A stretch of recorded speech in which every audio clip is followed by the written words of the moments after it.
Sorry, I'll get it next time, I promise. I'm on your case, I'm in your face. Not at all. Customers make it suck. Don't talk about the Ferris wheel. Don't talk. You wanna go for a ride? Halo brother, bagaimana kabar hari ini? Tetap semangat menjalani kerasnya hidup.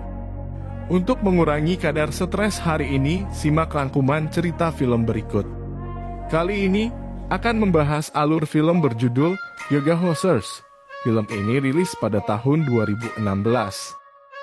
Bercerita tentang seorang perempuan yang mempunyai teman yang hampir kembar di mana setiap harinya selalu bersama. Mereka ini dituduh telah menghabisi dua orang pria kakak kelasnya dan diinterogasi seorang pria karena pria ini mengetahui kalau dua gadis ini tidak bersalah. Bagaimana cerita selengkapnya? Berikut kisahnya.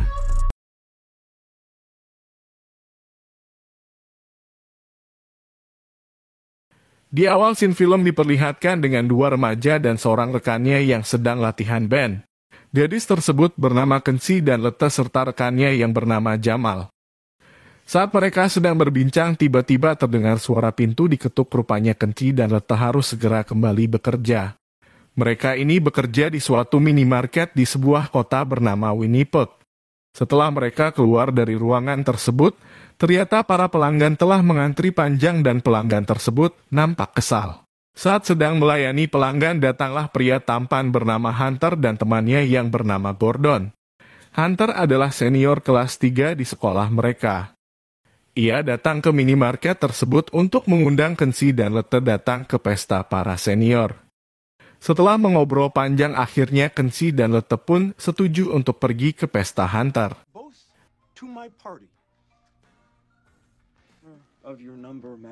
Di suatu scene malam hari terlihat seorang pria berjalan di taman.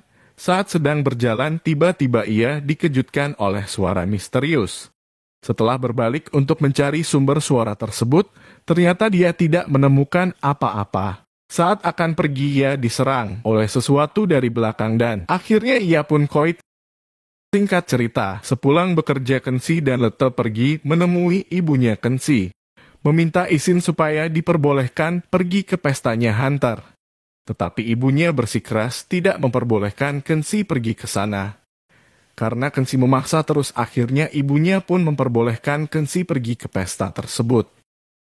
Keesokan harinya Kensi dan Lete mengikuti olahraga yoga, dan instruktur yang bernama Yogi memberitahu jika pagi ini dia mendapatkan kabar bahwa ada seorang pria yang koit di taman kota tadi malam dan masih belum tahu siapa pelakunya.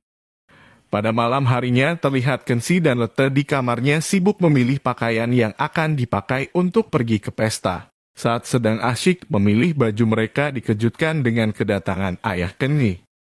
Ternyata pemilik toko tempat bekerja Kensi dan Lete adalah ayahnya Kensi. Saat mengobrol dengan anaknya, tiba-tiba pacar ayah Kensi datang melaporkan kalau toko tempat kerja Kensi dan Lete sering ditutup karena dibuat bermain band di gudang belakang minimarket. Sehingga konsumen banyak yang kecewa dan marah. Mereka semua pun akhirnya berdebat karena masalah ini.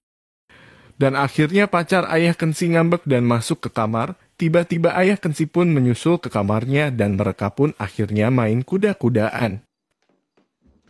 Daughter Bob, not the parent. I'm your little girl. Do you wanna ride the Ferris wheel, Bob? Don't talk about the Ferris wheel. Don't talk. You wanna... Keesokan paginya di sekolah, Kensi dan Lete yang tidak mengikuti kelas yoga akhirnya ditegur oleh bu guru olahraganya karena dua remaja tersebut tidak mengikuti pelajaran dengan baik. Akhirnya HP mereka disita sampai pulang sekolah nanti, karena Lete yang sudah kecanduan HP tiba-tiba langsung pingsan. Setelah jam olahraga habis, mereka berdua pun mengikuti kelas sejarah dan ibu guru sejarah tersebut bernama Bu Maurice menceritakan bahwa Partai Nazi pernah memiliki pengaruh di Winnipeg yang dipimpin oleh seorang Kardenführer, yang dipimpin oleh Arkan dan tangan kanannya Andro. Nazi Kanada pernah menjadi kekuatan yang hebat kala itu. Arkan kemudian ditangkap oleh otoritas federal namun Andro menghilang. Setelah pulang sekolah, mereka berdua pergi ke tempat guru BK untuk mengambil kembali HP-nya. Ternyata ayah Kensi mengirim pesan berkali-kali dan mengatakan bahwa dia akan pergi keluar kota. Saat tiba di rumah, Kensi dan Lete berusaha untuk menghalangi kepergian ayahnya. Namun semua terlanjur percuma karena ayahnya tetap saja pergi meninggalkan Kensi. Hingga akhirnya Kensi dan Lete terpaksa menjaga minimarket di malam pesta Hunter.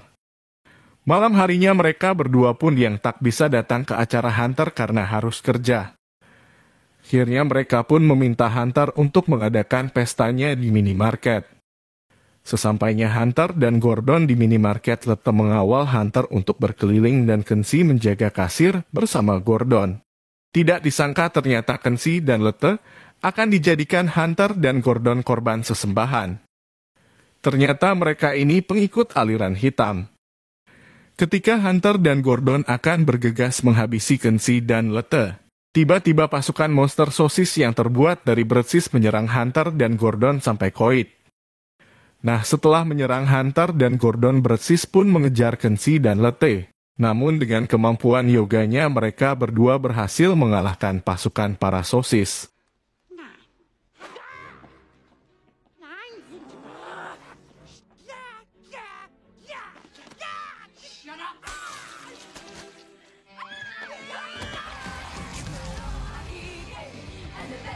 Setelah kejadian itu, tiba-tiba petugas mengepung minimarket dan menangkap mereka berdua karena dianggap telah menewaskan Hunter dan Gordon. Setelah sampai di kantor, mereka diinterogasi oleh seorang pria bernama Guy Lapointe, dan langsung bertanya kepada Kensi dan Lete apakah betul bahwa mereka adalah pelaku yang telah menghabisi Hunter dan Gordon, sekaligus pelaku berantai yang akhir-akhir ini terjadi di Winnipeg, setelah mendapatkan beberapa bukti tentang monster sosis. Lapointe langsung percaya kesaksian dua remaja tersebut, dan ia ingin membantu mereka untuk membuktikan ketidakbersalahan mereka. Setelah menyelinap keluar dari kantor polisi tersebut, Lapointe membawa mereka kembali ke minimarket. Saat sedang berganti pakaian, tiba-tiba Kensi dan Lete berteriak histeris. Mendengar teriakan tersebut, Lapointe pun menghampiri mereka ke kamar mandi. Sesampai di kamar mandi, Lapointe melihat Kensi dan Lete telah menghilang. Setelah mencari dua remaja tersebut, tiba-tiba Lapointe dibius dari belakang oleh monster sosis dan langsung tak sadarkan diri. Ternyata mereka semua diculik dan dibawa ke ruang bawah tanah di bawah minimarket tersebut. Di bawah tanah, Lapointe dan dua remaja tersebut bertemu dengan Master Monster Sosis atau si Andrew, dan Andrew mengatakan kepada Lapointe, Kensi dan Lete bahwa ia pernah berkeinginan menjadi seniman. Namun karena karyanya direndahkan oleh berbagai kritikus, akhirnya ia memutuskan untuk menjadi ilmuwan gerakan nasi Kanada.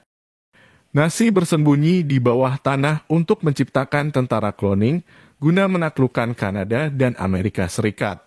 Cloningan tersebut terbuat dari Bratwurst dan DNA Andrew yang perlu diinkubasi selama 100 tahun sebelum mereka tumbuh dewasa. Agar ia tak mati, Andrew juga membekukan dirinya, sampai saat ia dan cloningannya bisa bangkit kembali. Namun sayangnya proses ini terganggu karena listrik minimarket sempat padam saat Andrew memasuki tahun ke-70, yang menyebabkan Andrew mencair dan inkubasi cloningannya terhenti. Hal itu menyebabkan monster sosis hanya tumbuh setinggi 1 kaki.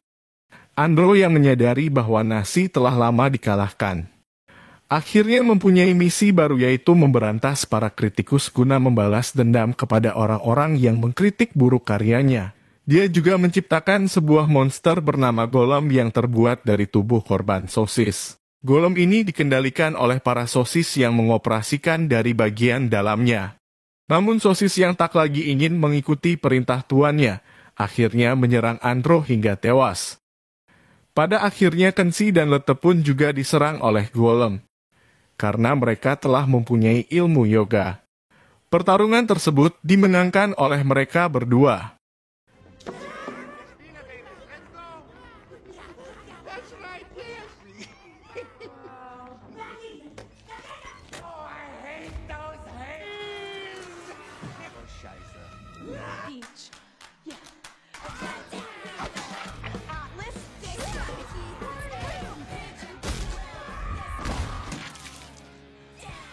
Setelah kejadian tersebut, mereka pun dianggap sebagai pahlawan di Winnipetensi dan letak kembali kehidupan normal. Dan membuat band remaja bersama Guy Lapointe. The sign.